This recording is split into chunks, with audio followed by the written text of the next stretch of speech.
Les brigades du Parti de Dieu, Kataib Hezbollah en arabe, des paramilitaires chiites formés pour lutter contre les djihadistes du groupe État islamique, intégrés aux forces militaires irakiennes et soutenus financièrement et militairement par l'Iran. On les voit ici défilant à Bagdad au printemps dernier. Ce sont ces milices considérées comme organisations terroristes par les États-Unis depuis 2009 qui ont été visées dimanche par des avions de combat américains, des stocks d'armes détruits, des QG ciblés. Bilan humain, 25 morts au moins et une cinquantaine de miliciens blessés, de sources irakiennes. On ne quittera jamais les milices, qu'on perde 100, 1000 ou 2000 combattants. Le Pentagone n'a pas tardé à évoquer des frappes défensives, 3 dans l'ouest de l'Irak, 2 dans l'est de la Syrie. Une réponse aux attaques répétées essuyées par les forces de la coalition anti-djihadiste, insiste le secrétaire d'État américain.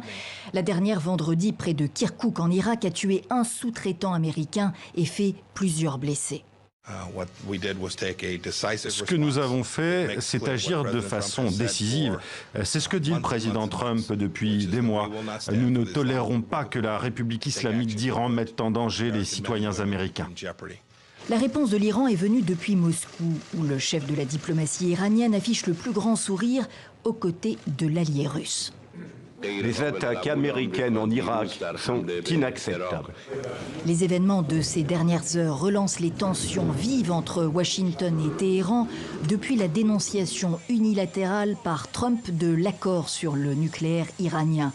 L'élément supplémentaire en cette fin 2019 est la crise politique irakienne et la dénonciation des ingérences tant américaines qu'iraniennes au moment où l'Iran cherche à imposer un nouveau Premier ministre en Irak.